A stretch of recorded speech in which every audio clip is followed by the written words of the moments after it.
NDA से अलग होकर बिहार चुनावों में ताल ठोक रहे चिराग पासवान ने न्यूज 18 से खास बातचीत में उम्मीद जताई कि जिस तरह से केंद्र में वो सरकार के साथ हैं, उसी तरह से बिहार में भी बीजेपी और एलजेपी की सरकार बने। चिराग पासवान ने इस खास बातचीत में एक बार फिर साफ कहा कि अपने पिता के लिए प्रधानमंत्री नरेंद्र मोदी के विचार सुनकर वो भावुक हो गए थे। उन्होंने कहा कि वो अंतिम सांस तक पीएम मोदी के विचारों के साथ रहेंगे, लेकिन साथ ही साथ उन्होंने एक बार फिर बिहार के सीएम नीतीश कुमार पर हमला किया और दावा किया कि नीतीश की सोच युवा विरोधी है। एलजेपी अध्यक्ष चिराग पासवान धुआंधार चुनाव प्रचार कर रहे हैं। रोड शो के जरिए ये मतदाताओं के बीच जा रहे हैं, अपने पार्टी कार्यकर्ताओं के बीच जा रहे हैं। न्यूज़ 18 इंडिया से एक्सक्लूसिव बातचीत करने के लिए हमारे साथ हैं चिराग जी। पहले तो हमसे बातचीत करने के लिए धन्यवाद। Thank you. चिराग जी, सबसे पहला सवाल होगा प्रधानमंत्री से जुड़ा, क्योंकि कल वो सासाराम में थे, पहली चुनावी सभा की, और भाषण की पहली लाइन में पहला जो पारा था उसमें आपके पिताजी का नाम लिया, तो कैसे देखेंगे? देखिए, कल मैंने इसके ऊपर ट्वीट भी किया और स्वाभाविक है, एक बेटे होने के नाते मुझे अच्छा लगा कि मेरे प्रधानमंत्री ने मेरे पिताजी को उस मन से इतना सम्मान दिया और जिन शब्दों का उन्होंने प्रयोग किया वो मेरे लिए ज़रूर इमोशनल शब्द थे, क्योंकि मुझे पता है कि हकीकत भी ऐसे ही थी। आखिरी सांस तक पापा उनके साथ रहे, प्रधानमंत्री जी उनके बारे में पूछते रहे, जानकारी लेते रहे। तो मेरे लिए वो एक इमोशनल लाइन थी जब उन्होंने कहा कि अपनी आखिरी सांस तक वे मेरे साथ रहे। पापा को मैंने देखा जब वो आईसीयू में भी थे, बल्कि उन्होंने आखिर की 2 कैबिनेट मीटिंग उन्होंने वीडियो कॉन्फ्रेंस के माध्यम से आईसीयू से ही उन्होंने अटेंड की थी। तो ये उनकी कार्यशैली भी थी पापा की। पर कल जैसे प्रधानमंत्री जी ने कहा तो मुझे अच्छा लगा सुनकर। ये नहीं तो आपने कहा है, आपकी पार्टी की तरफ से बताया गया कि आपने ये ऐलान किया कि प्रधानमंत्री नरेंद्र मोदी के साथ अंतिम सांस तक रहेंगे। कल जो उन्होंने सम्मान दिखाया, आपके पिताजी को श्रद्धांजलि दी, तो ये पॉलिटिकल है या पर्सनल है? ये मुझे लगता है राजनीति में ना इन 2 चीज़ों को अलग कर देखना ज़रूर देखना चाहिए। व्यक्तिगत संबंध और राजनीतिक संबंध। मेरे पिताजी के व्यक्तिगत संबंध हर किसी से बहुत अच्छे थे। सत्ता पक्षी लोगों, विपक्षी लोगों, सबके साथ बहुत मधुर संबंध थे। आप ऑफ द रिकॉर्ड किसी को भी देखेंगे, बहुत अच्छे से पापा के बारे में आके बोलते मिलते, हालचाल पूछते थे। वैसे ही मेरे प्रधानमंत्री के साथ व्यक्तिगत संबंध कितने अच्छे हैं, मुझे उसको प्रचारित करने की ज़रूरत नहीं है। पर हाँ, आज मैंने उनसे अलग राह मैंने ज़रूर ली है। पर मैं अलग राह लेने के बावजूद अगर मुख्यमंत्री सोचते हैं कि मैं अपने प्रधानमंत्री के खिलाफ बोलने लग जाऊं या उनका विरोध करने लग जाऊं, संभव नहीं है। क्योंकि ये प्रधानमंत्री मेरे साथ उस वक्त थे जब कोई नहीं था, जब मुख्यमंत्री को मेरे पिताजी की खराब तबीयत की जानकारी तक नहीं थी। तब प्रधानमंत्री मुझे दिन में 2 बार फ़ोन करके पापा का हालचाल पूछते थे। ना सिर्फ हालचाल पूछते थे, बल्कि डॉक्टर्स क्या सुझाव दे रहे हैं ये जानकारी भी प्रधानमंत्री मुझे देते थे। तो जिन्होंने मेरे दुख की घड़ी में, जब सबसे ज़्यादा मुझे किसी की ज़रूरत थी, जब मेरे प्रधानमंत्री मेरे साथ खड़े रहे, तो आज मैं उनको कैसे छोड़ दूं? हाँ, राजनीतिक राह मेरी अलग है और गठबंधन में ये होता है। मणिपुर में भी इससे पहले हम लोगों ने भाजपा के सामने चुनाव लड़ा, बट जीत कर जो हमारा विधायक आया, उन्होंने भाजपा का ही मुख्यमंत्री बनाने में मदद की। और यही बात मैं अभी भी कह रहा हूँ कि मेरा लक्ष्य है कि 10 तारीख को परिणाम आने के बाद हम लोग सही मायनों में डबल इंजन की सरकार दें। केंद्र में जैसे भाजपा के नेतृत्व में सरकार है, वैसे ही प्रदेश में भी भाजपा के नेतृत्व में भाजपा लोजपा सरकार बने। आपको ये बनेगी? आपने वो जवाब नहीं दिया, अंतिम सांस तक रहेंगे प्रधानमंत्री के। बिल्कुल मैं खुद, और ये बात तो मैंने खुद ही कही भी है कि जिस तरीके से पापा अपनी अंतिम सांस तक प्रधानमंत्री जी के साथ थे, उसी तरीके से मैं भी अपनी अंतिम सांस तक प्रधानमंत्री जी, उनके विकास के विचारों तक हमेशा रहूँगा। आपने कहा कि आपकी और बीजेपी की सरकार बनेगी, तो यानी बहुमत आ रहा है आप लोग को? बिल्कुल आ रहा है, इस बात में कहीं कोई शंका थोड़ी है। भारतीय जनता पार्टी और लोक जनशक्ति पार्टी के पास मिलकर इतनी सीटें 100% तौर पर आ रही हैं कि हम दोनों मिलकर सरकार बना सकें। अगर आप लगातार नीतीश कुमार के खिलाफ बोल रहे हैं कि नीतीश कुमार के नेतृत्व में बिहार का विकास नहीं हुआ, तो अगर आप लोग की भी सरकार बनती है और नीतीश जेडीयू पार्टी उसमें शामिल होती है, तो उस एंट्री के लिए आपकी पार्टी खुली हुई है? भाई, शामिल कर लें, उसमें कोई दिक्कत नहीं है। मैं तो कहता हूँ कि मुख्यमंत्री को भी सह सम्मान केंद्र में मंत्री बनाए, उसमें मुझे कोई दिक्कत नहीं है। पर बिहार में मौजूदा मुख्यमंत्री दोबारा कभी मुख्यमंत्री नहीं बनेंगे, इसके लिए मैं संकल्पित हूँ। और भाजपा का कोई भी व्यक्ति होगा जो प्रधानमंत्री जी के विकास की सोच के साथ अपनी सहमति रखता होगा, उनको समर्थन लोक जनशक्ति पार्टी का हर जीता हुआ विधायक करेगा। तेजस्वी यादव ने अपनी पार्टी का घोषणा पत्र आज जारी किया, 10 लाख नौकरियां देने का वादा किया और भी कई तरह के महत्वपूर्ण वादे उन्होंने किए हैं। बेरोजगारों को जो भत्ता मिलता है, बेरोजगार भत्ता, वो मिलेगा। तो आपको लगता है कि 10 लाख जो ये वादा है वो पूरा होगा? देखिए, पूरा होगा नहीं होगा इस पर तो मैं कोई टिप्पणी करूँगा नहीं, क्योंकि ये उनका अपना आंकलन होगा। बट हाँ, रोज़गार बिहार में सबसे बड़ी चिंता का विषय ज़रूर है। बिहार में आज की तारीख में नौकरी नहीं है तो इसका जिम्मेदार कौन है?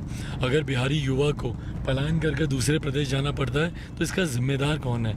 मौजूदा मुख्यमंत्री इसके जिम्मेदार हैं। जो युवा विरोधी सोच हमारे मुख्यमंत्री की है, भाई अच्छी शिक्षा क्यों नहीं देते? आज भी मेरे बच्चों को क्यों कोटा जाना पड़ता है पढ़ने के लिए, जब वहाँ पे पढ़ने वाला बिहारी, पढ़ाने वाला बिहारी, अधिकांश शैक्षिक संस्थानों के मालिक वहाँ पर बिहारी पर व्यवस्था राजस्थानी, क्यों ये लोग अच्छी शिक्षा नहीं देते? क्यों? क्योंकि कल को ये लोग पढ़ लिख गए तो प्रधानमंत्री से सवाल पूछेंगे।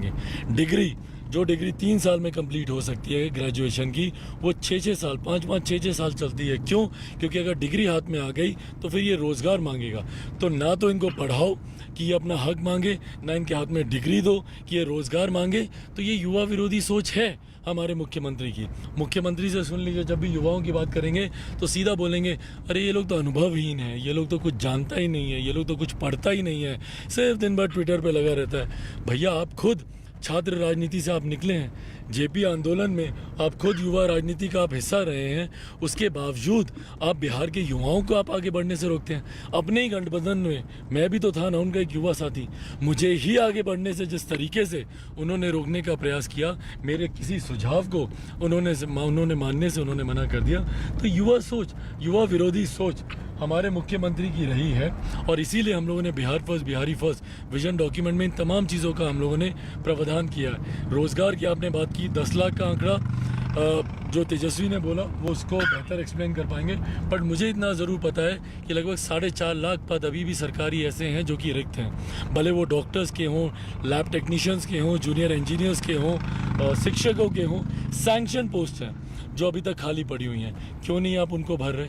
जितने बंद कारखाने पड़े हैं उनके ऊपर मैंने कहा था कि एक यंग प्रोफेशनल्स की टीम आप बनाइए, फाइनेंशियली ये प्रोजेक्ट कैसे वायबल हो उसके ऊपर काम करें, ताकि ये प्रोजेक्ट चलेंगे। जितने भी चीनी मिल हो या पेपर मिल हो जो बंद पड़ी हैं वो सुचारू रूप से काम करेंगी, लाखों रोजगार वहाँ से उत्पन्न होंगे। IT जॉब्स क्रिएट करने की ज़रूरत है। सिंगल विंडो क्लियरेंस दे निवेशकों को। आखिरी बार कब मुख्यमंत्री ने निवेशक समिट बुलाया था, इन्वेस्टर समिट बुलाया था, मुझे नहीं पता। यहाँ पर लैंड रिफॉर्म आपको बदलने की ज़रूरत है, तभी इंडस्ट्री लगेगी। पर मुख्यमंत्री ने तो साफ ही बोल दिया कि भैया कारखाने नहीं लगेंगे। क्यों? क्योंकि लैंडलॉक्ड है। तो भैया लैंडलॉक्ड तो पंजाब भी है, हरियाणा भी है, राजस्थान भी है, मध्य प्रदेश भी है। यहाँ पे भी समुद्र किनारा नहीं है। जब वहाँ पे उद्योग लग सकते हैं तो यहाँ पे क्यों नहीं लग सकते? प्रधानमंत्री ने कल की रैली में ये भी कहा कि कुछ लोग 370 वापसी का दुस्साहस कर रहे हैं। तो इस तरह के बयान जो लगातार दिए जा रहे हैं, देख सकते हैं बीच बीच में चिराग पासवान को लोगों, तमाम लोग जो एलजेपी के कार्यकर्ता और दूसरे पार्टी के दूसरे समर्थक हैं वो यहाँ पहुँच रहे हैं चिराग पासवान का अभिवादन करने। अपने अगले गंतव्य स्थान पे पहुँचेंगे चिराग पासवान और लोगों का अभिवादन कर रहे हैं जहाँ भी जा रहे हैं। प्रधानमंत्री ने कहा कि कुछ लोग 370 वापसी का दुस्साहस करने वाले हैं जिन्होंने बयान ऐसा दिया है। तो 370 कश्मीर राष्ट्रवाद पे आपका क्या मत है? नहीं तो ये प्रधानमंत्री किन के खिलाफ बोल रहे थे? किन्होंने ये प्रयास किया था? कौन 370 धारा में प्रधानमंत्री के साथ नहीं खड़ा था? नहीं, उनके गठबंधन में है। मुख्यमंत्री से सवाल पूछिए, जो मंच में उस वक्त मौजूद थे, पूछिए हमारे मुख्यमंत्री की क्या सोच है धारा 370 को लेकर। क्या धारा 370 रहनी चाहिए थी कि हटनी चाहिए थी? भाई सदन में तो वॉकआउट करके थे लोग। ट्रिपल तलाक पर अपना स्टैंड क्लियर करें। और CA NRC जिसको लेकर हमारे प्रधानमंत्री खुद कई बार बयान दे चुके हैं, हमारे केंद्रीय गृह मंत्री आदरणीय अमित शाह जी देश भर में घूम कर इसको लेकर फैले भ्रम को दूर करने का काम कर रहे हैं। उसके खिलाफ हमारे मुख्यमंत्री ने विधानसभा में प्रस्ताव तक पारित करवाया। तो बताएं ना हमारे मुख्यमंत्री कि उनका क्या स्टैंड है जब प्रधानमंत्री ये सारी बातें करते हैं। मुख्यमंत्री से जवाब मांग रहे हैं। एक अंतिम सवाल करूंगा आपसे कि आप लगातार हमलावर हैं मुख्यमंत्री नीतीश कुमार पे। तेजस्वी पे हमला आपकी तरफ से RJD या तेजस्वी पे कमोबेश कम हमला किया जा रहा, बहुत कम सुनता हूं मैं भी। और बीजेपी लगातार 15 साल की बात करती है, पिछले 15 साल जो नीतीश कुमार से पहले के थे, और उससे तुलना करती है नीतीश कुमार के 15 साल, एनडीए के 15 साल और पीछे के 15 साल के। तो आप बात करते हैं बीजेपी के साथ आप सरकार बनाएंगे, और दोनों पार्टियों के जो प्रतिद्वंदी है उसमें फ़र्क है। देखिए, जहाँ तक रही बात तेजस्वी या राजद या महागठबंधन में, इररिलेवेंट है ना ये सब। आज की तारीख में 15 साल से सरकार में कौन है? नीतीश कुमार जी। और सवाल हमेशा सत्ता से किए जाते हैं। बट हाँ, कुछ चैनल ऐसे हैं जो ये नैरेटिव सेट करने की कोशिश कर रहे हैं कि अगर चिराग पासवान जीतेगा तो बाद में महागठबंधन के साथ भी जा सकता है। मैं आपके माध्यम से, और 10 तारीख को मुझे मेरा ही ये बयान दोबारा सुनाइएगा कि मैं आपके माध्यम से जनता को स्पष्ट कर दूं कि महागठबंधन के साथ मेरा कोई गठबंधन संभव ही नहीं है।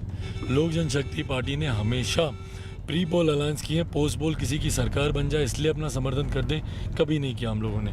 2004 के लोकसभा हो, 2005 के विधानसभा हो, 9 के लोकसभा, 10 के विधानसभा, 14 के लोकसभा, 15 के विधानसभा या 19 के लोकसभा, हम लोगों ने हमेशा अपना गठबंधन पहले क्लियर रखा है। आज भी मैं आपको बता देता हूँ, मेरा स्पष्ट है, क्लियर हूँ कि अगली सरकार भाजपा के नेतृत्व में भाजपा लोजपा सरकार बनानी है।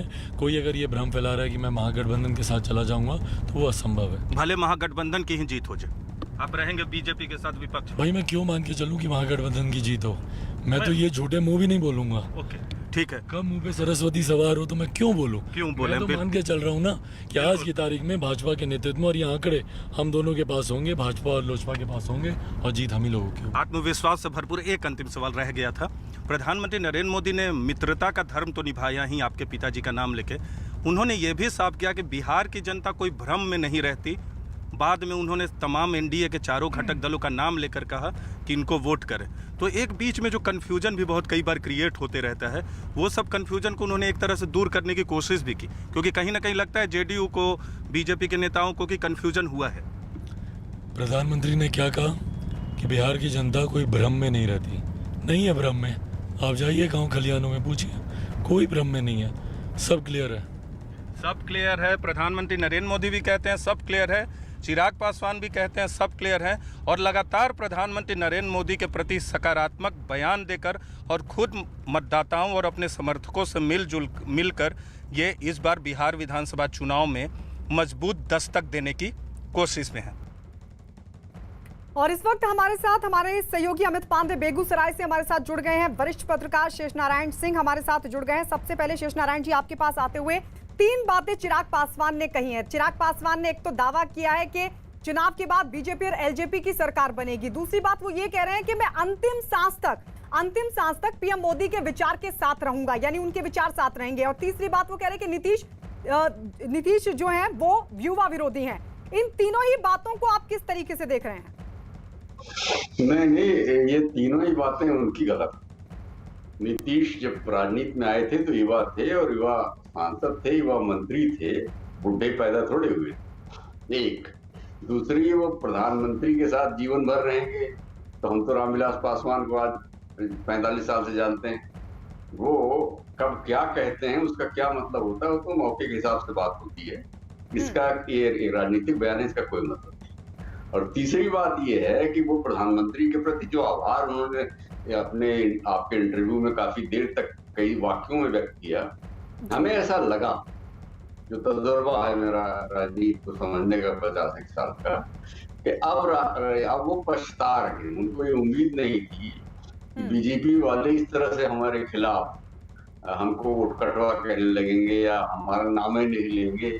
उनके पिताजी का तो नाम लिया, लेकिन उन्होंने कह दिया कि यहाँ से इनके कैंडिडेट को मत जिताना। तो कुल मिला के अब वो लोजपा, उनके दिमाग में शायद एक साथ बीजेपी अपने आप भाई प्रधानमंत्री लोकप्रिय है, 100 के करीब सीटें जीत जाएगी जो लड़ रहे हैं, और इनकी अगर इनको 10-12 भी मिल गई तो रिलेवेंट हो जाएंगे ये, तो वो नीतीश को पैदल करने में सफल होंगे। नीतीश अब आगे देखिए होता है क्या। बहरहाल इनके इस पूरे इंटरव्यू का जो लोपोलुभाव है, वो हमें लग रहा है कि उनसे ये उनके दिमाग में कहीं से आ गया कि यार गलती हो गई, प्रधानमंत्री के साथ बने रहे होते तो जो भी सीटें मिलती, क्योंकि अब 143 है जितनी सीटें लड़के, पिछली बार 55 लड़े थे, 2 ही मिली थी, बीजेपी के टोटल सपोर्ट था, और अब भी देखो कितनी मिलती है। कुल मिला के पछतावापूर्ण इंटरव्यू में इसको अच्छा, आप कह रहे हैं कि पछतावापूर्ण है। आपने ये भी कहा कि एक राजनीतिक बयान है, इसके बहुत ज्यादा मायने नहीं, क्योंकि बाद में क्या स्थिति होगी वो चुनाव के बाद पता चलेगा। लेकिन वो ये भी कह रहे हैं कि ईमानदारी सिर्फ बीजेपी के साथ, आप बयान उठाकर बाद में देख लीजिएगा। इस पर आएंगे शेषनारायण जी आपके पास। हमारे साथ अमित पांडे भी बेगूसराय से लगातार बने हुए हैं। अमित, शेषनारायण जी कह रहे हैं कि ये पछतावा हो रहा है अब चिराग पासवान को। देखिए, बार बार अमित शाह से लेकर तमाम लोग कह रहे हैं कि एलजेपी से कोई मतलब नहीं है, लेकिन चिराग पासवान लगातार ये कहते हुए नजर आ रहे हैं कि मैं बीजेपी के साथ हूं। दावा कर रहे हैं कि बीजेपी के साथ ही सरकार बनाएंगे चुनाव के बाद, और साथ ही उन्होंने नीतीश को युवा विरोधी भी बताया। अब इस सब बयानों के बीच एलजेपी अब तक के आकलन में कहां खड़ी दिखाई दे रही है? देखिए, इस वक्त हम बेगूसराय में मौजूद हैं और इसको कभी मिनी मॉस्को भी कहा जाता था, क्योंकि ये वामपंथियों का गढ़ रहा है। और अभी यहाँ पर 2 जनसभाएं आज मुख्यमंत्री नीतीश कुमार ने की हैं और जमकर हमला बोला है महागठबंधन पर, और लोक जनशक्ति पार्टी के बारे में भी बिना नाम लिए हमला बोला है। कई जगह यहाँ के उम्मीदवार भी हैं, यहाँ की जनता है, हम इनसे जानते हैं। चाचा, ये बताइए कि लोक जनशक्ति पार्टी क्या बेगूसराय आसपास के इलाकों में कुछ असर डालेगी, क्योंकि उनके कैंडिडेट तो हैं? नहीं, असर कोई डालेगा, सब ठीक है उनका। क्यों, ऐसा क्यों महसूस करते हैं? वर्क काम से लोग खुश हैं। एलजेपी की प्रासंगिकता क्या है? क्या वो वोट काटने में, वोट लेने में सफल रहेगी?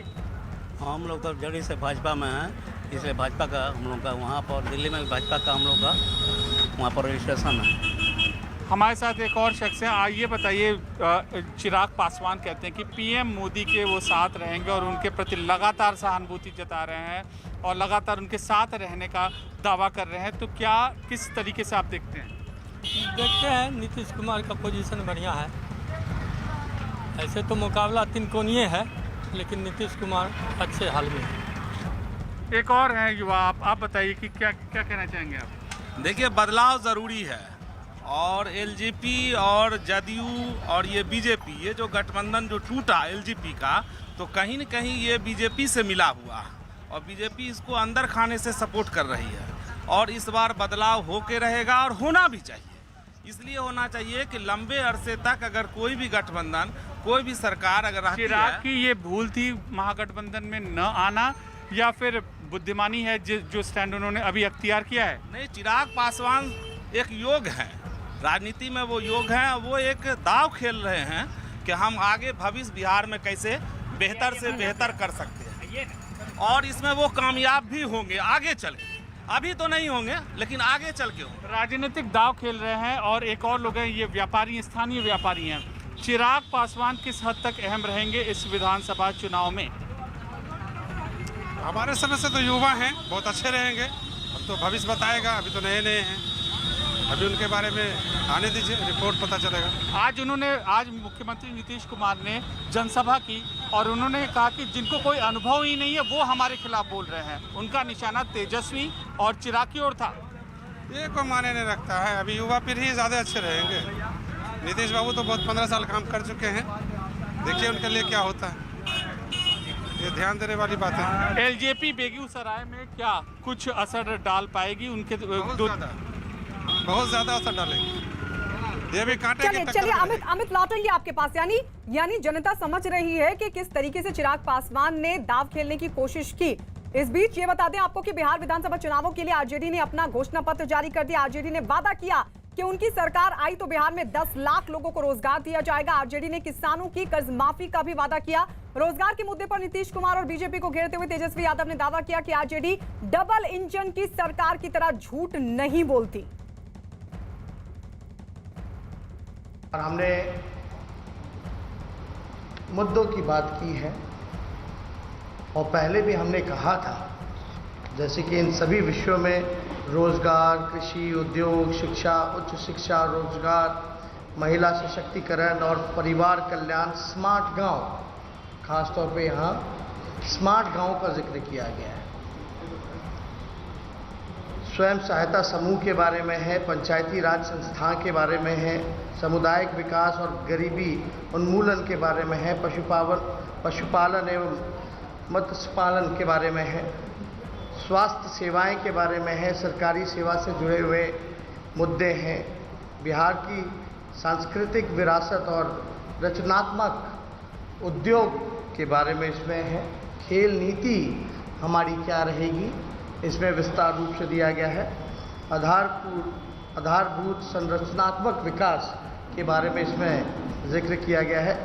जलवायु परिवर्तन से संबंधित हमारी जो प्रतिबद्धताएं हैं, ये सारे लगभग जो हैं हर एक चीज़ों का प्रण, हमारा संकल्प बदलाव का विस्तार रूप से हर एक चीज़ दिया गया।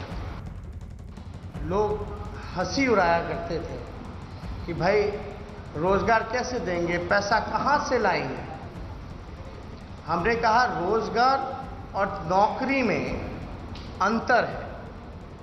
रोजगार तो कचड़े साफ करने वाला भी रोजगार हुआ, पकौड़ा तलो वो भी रोजगार हुआ, नाले साफ करो वो भी रोजगार हुआ। लेकिन हम यहाँ 10 लाख सरकारी नौकरियों के बारे में जिक्र कर रहे हैं और पहले कलम से पहले मंत्रिमंडल के बैठक में ये सच होने वाला है कि देश के इतिहास में पहली बार इकट्ठे 10 लाख नौजवानों को सरकारी नौकरियां दी जाएंगी। तेजस्वी यादव ने नीतीश और बीजेपी पर झूठे वादे करने का आरोप भी लगाया और ये दावा किया कि बिहार जिस हाल में है वहां से उसे आरजेडी ही निकाल सकती है। झूठा वादा करना हो भाजपा और डबल इंजन सरकार का जैसे करते रहे हैं, तो हम लोग भी बोलते भाई 50 लाख नौकरियां देंगे। हम लोग भी शुरू से बोलते हैं कि 1 करोड़ नौकरियां देंगे, लेकिन 10 लाख ही क्यों? क्योंकि जो रिक्वायरमेंट है, चाहे पदे खाली हो या राष्ट्र औसत के मुकाबले आने के लिए। अब भाजपा वाले बताएं कि भाई उनका मुख्यमंत्री का चेहरा कौन है? नीतीश कुमार है। नीतीश कुमार ने तो 10 लाख में ही हाथ खड़े कर दिए थे कि कहां से देगा, पैसे कहां हैं, तो बीजेपी कहां से देगी? कौन करेगा? नेतृत्व तो नीतीश कुमार कर रहे, उन्होंने तो पहले ही हाथ खड़ा कर दिया। तो ये बेवकूफ़ किसको बना रहे हैं? बोलते हैं पैसा नहीं है। बिहार का बजट लगभग 2,13,000 करोड़ का है, जिसमें खर्च केवल 60% होता है, 40% खर्च नहीं हो पाता। जो खर्च नहीं हो पाता 40% अगर कुल बजट का अगर निकाला जाए तो 80,000 करोड़ होता है। और डिप्टी सीएम सुशील मोदी कुछ और बयां ही कह रहे थे।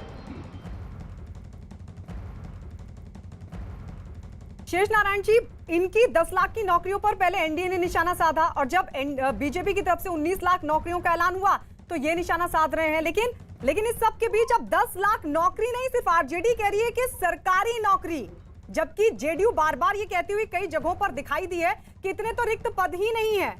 इस पूरे घोषणा पत्र को आरजेडी के आप किस तरीके से देख रहे हैं?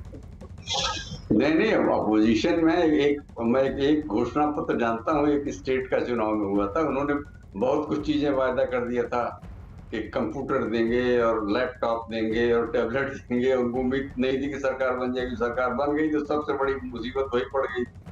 तो ये तो वायदा करने की बात है और मुझे लगता है कि उनको भी अंदाज है कि जब बीजेपी का जिस तरह से जगरनट चल रहा है तो उसमें शायद उनको उम्मीद है कि सरकार नहीं बनेगी। इसलिए सरकारी नौकरी 10 लाख बिहार के इतिहास में कभी नहीं हुआ होगा। 5 साल में इतनी नौकरी इकट्ठा कहीं किसी ने दिया हो, तो वो कुछ ज्यादा है।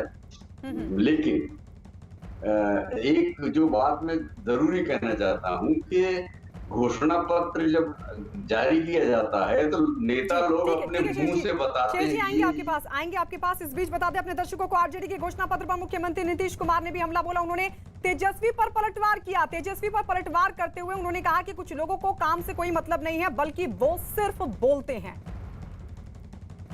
का अनुभव है, न काम करने का ज्ञान है, अनाप शनाप बोलता रहेगा, कुछ से कुछ भड़काने के लिए बोलता रहेगा।